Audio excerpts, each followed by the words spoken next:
Usually I try to start these videos off with some sort of smooth transition paragraph where I explain to you a game and why I want it in Smash. But instead of that this time, I have a bit of an anecdote. I saw the Pokémon Sword and Shield DLC announced a while ago and thought it looked pretty cool. As someone who enjoyed the experience of Pokémon Shield, I knew I'd eventually play it, and so I did. It wasn't the best DLC experience ever, but it was still pretty enjoyable, and I knew that the mascot of the first pack, Urshifu, would be really cool coming into Smash. I mean, he's a martial artist focused on Kung Fu with 2 different forms with different unique fighting styles.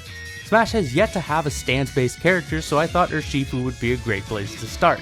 Little did I know when I initially planned this video that in order to get the footage I needed of both forms of Urshifu, I would need to play through all of Pokémon Shield all over again on a different account. Seriously, Master Muster just straight up tells you after you've already defeated him and claimed Urshifu as your new best friend that you need to do what you need to do or something before you can actually use Urshifu fully. So I sped through the entire game, beating every gym and every trainer who stood in my way just to fully develop Urshifu. So yeah, here I am after 3 days straight of grinding these things out whenever I had the spare time, with 2 level 100 Urshifus of the different styles ready to show you how the Wushu Pokemon could work in Smash. So what chance does he actually have to get into Smash Ultimate? Well, it's a bit of a 50-50 in my opinion.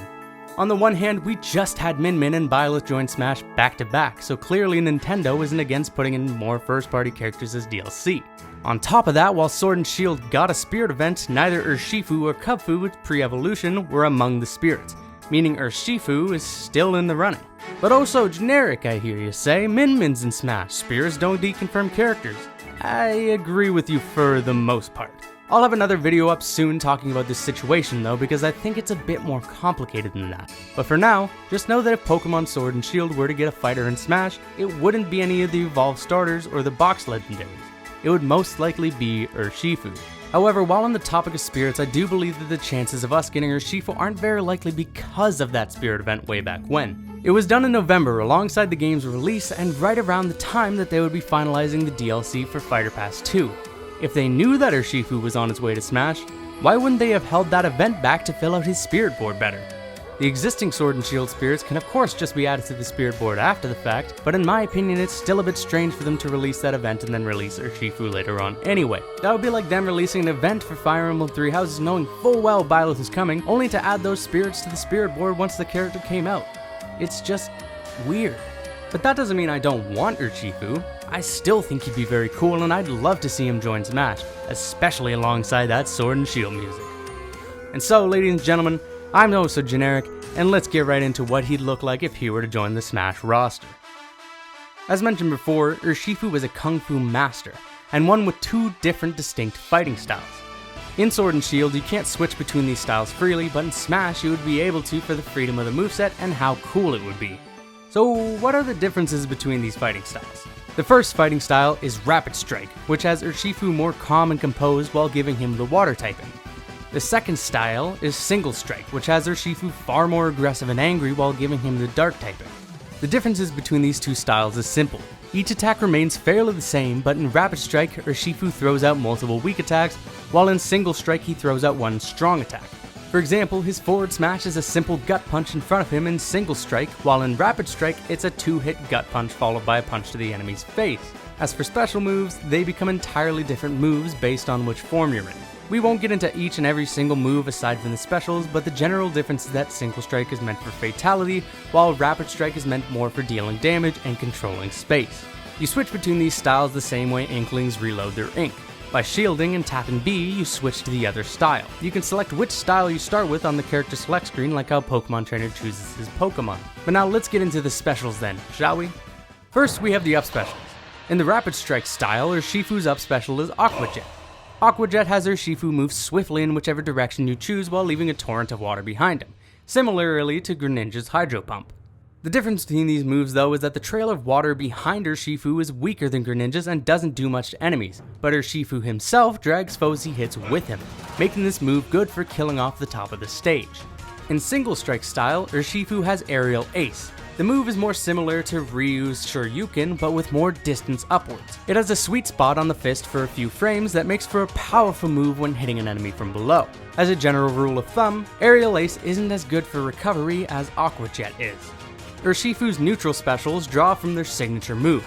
To make reference to Urshifu's special ability, Unseen Fist, both attacks ignore super armor entirely, to keep it true to how it is in Sword and Shield, where they're able to hit through moves like Protect. In the Rapid Strike style, Urshifu has Surging Strikes. Surging Strikes begins with Urshifu slashing his claw forward quickly. If it doesn't make contact with anything, Urshifu will be vulnerable for a second. But if it does, he traps enemies in spot and delivers a quick combo of kicks and punches before sending them off with a large kick.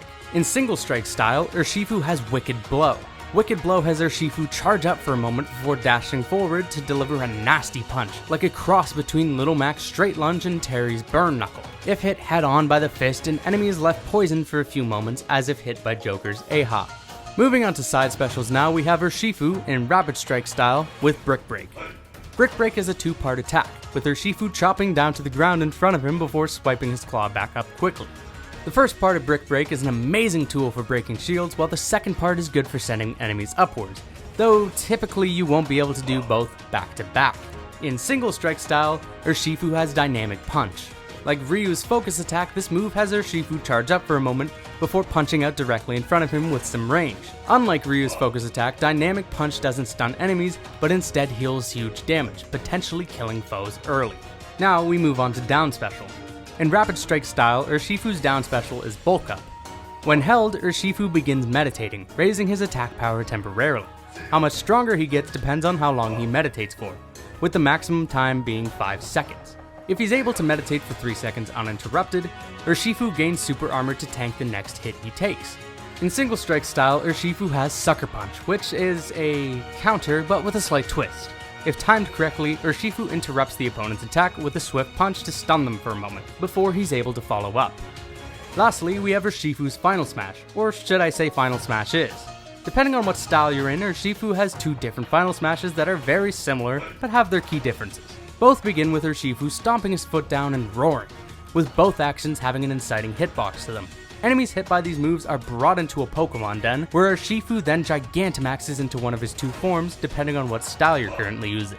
In Rapid Strike, we have G-Max Rapid Flow, which has Urshifu swipe his claw down at the foes.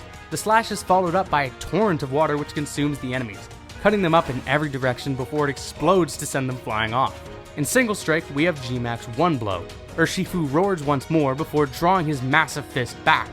Once it's charged up, he slams it into foes to send them flying off. Enemies hit by this move are immediately KO'd if they're past 100%.